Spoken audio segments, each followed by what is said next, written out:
The stunning story of the night is this scoreline in Lisbon this evening. Sporting 4, Manchester City 1. Clinton, you watched it. 3 defeats in a row for Manchester City. That's not happened for 6 years under Pep Guardiola. Their heaviest defeat in 4 years. I think the headline writers will be getting ready. There'll be talk of crisis, maybe.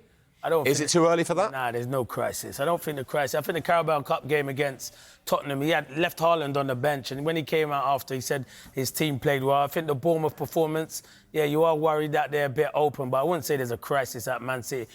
Tonight, this could have been a different scoreline. In the first half, you have to take your chances. When you're on top, take your chances. But they are far too open. We highlighted that at the start of the programme, and they are too open. They go forward, they dominate possession, and then they just leave their defenders like one-on-one at the back and think they can deal with it. Well, they had a striker who's in fantastic form, Gyökeres, and that's what he's all about, is his pace and his strength, and he caused them all kinds of problems. But I wouldn't be pressing the panic button just as yet. They had no Diaz, no Stones, so I wouldn't be worried about Man City at the moment. But I can understand why going to Sporting and losing 4-1, they'll be disappointed. But if they take their chances, Jules, it's a different football match.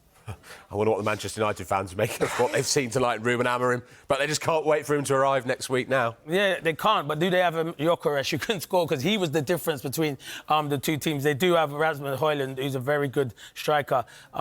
So, yeah, he's got a lot to work with. But remember, he's built this team, Sporting. Man United fans can't expect him to go in there and hit the ground running straight away. That's going to take time. That is a project there at Sporting that he's built for himself, and there's going to be a project at Man United. So, yeah, Man United fans will be happy because it's a rivalry with Man City. But, yeah, he's a good manager, and I think I've always said it's a good appointment. And they were brilliant, Sporting, in the second half. I thought first half they showed Man City too much respect. The stadium was quiet, but second half, scoring just after half-time, 20 seconds, is a great start. And, yeah, they caused a lot of problems. And they got some good players, to be fair. I'll be surprised if he don't go back to his old club, maybe in the summer, to try and get a few of these players. But they thoroughly deserved the victory in that second half. Yeah, and the first goals that City have conceded in the Champions League this season. You're very adamant that any talk of a crisis will be very, very premature. But it is 3 defeats in a row. Jules, I know... No, let me finish. Yeah. They go to Brighton at the weekend. Yeah. Then after the internationals, they've got Spurs, Feyenoord and Liverpool away. So How does he get them through this spell? But this is the problem. People have heard it many times. When City lose a couple of games, it's a crisis. So they've still got the best manager in the world. You think he's not been at other clubs and managed at this level for so many years to say it's a crisis? Yeah, but we're not used to seeing City losing 4-1 away in the Champions League. Yeah, you're not used to it, but it shouldn't have been a 4-1. I'm watching the game. But it is. Yeah, but I'm telling you, it's not a 4-1 result. It's not a 4-1 result.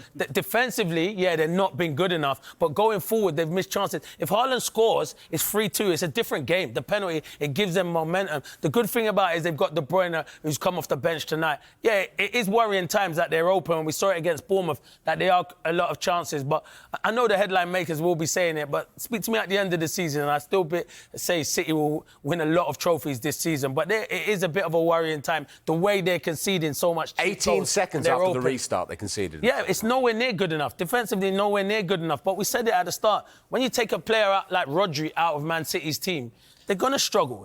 Tom's played against him. He does all their defensive duty, snuffs out danger, and he's a big present for them in there. Tonight they've had Kovacic. When they dominate possession, Kovacic is very good in there. Listen, it's a bad result for Man City, but I wouldn't be pressing the panic button just as yet at the moment. I know they've lost the last 3 games, but I wouldn't. But, yeah, this is not good. And you can understand the headline makers will be saying City are in, free fall, but I don't think they'll be in free fall. They'll bounce back on the weekend. 72% possession, Manchester City had the chances. And, of course, if Haaland scores that penalty, Clinton, when there was still, 20 minutes or so to go and it's 3-2...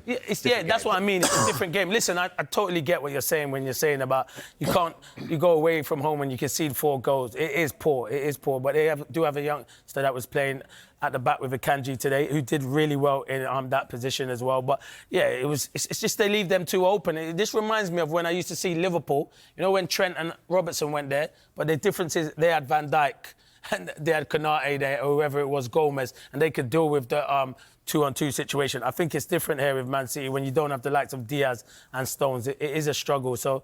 Yeah, but I guess my point is it's unfamiliar territory. We're not used to Manchester City losing at Bournemouth. We're not used to seeing them get thumped away in a Champions League game. And I'm just interested to know, you know, they're up facing adversity, which we never really see from Manchester City. No. How do they now react to that in the next few weeks? Well, they have to react to it, because if not, we're going to keep talking about it. So you're right. You're right to highlight it, because it's not good enough conceding 4 goals. But the one thing they have, and Gaz will tell you, they've got the best manager there is in world football. So he won't press the panic button. He won't come out. Inside, they'll be disappointed. But he's never going to come out in the media and say, we're struggling, we're low on confidence. Every time his team loses, he'll always come out and say, we played well. He'll say it again tonight, because in the first half, they were the better team. If they're more ruthless, they take their chances. He won't say it about the second half, because they were nowhere near it second half, Man City. So that's why I feel like they'll be all right, because they've got the best manager, and he's been in these situations before. Maybe not many times, because he's always winning things. But there's a blip in the road, but they'll turn it around. But you have to ask those questions, because if you don't ask those questions, you're not doing your job. And you're doing your job by shouting at me and making your point. That's absolutely fine. That's absolutely fine.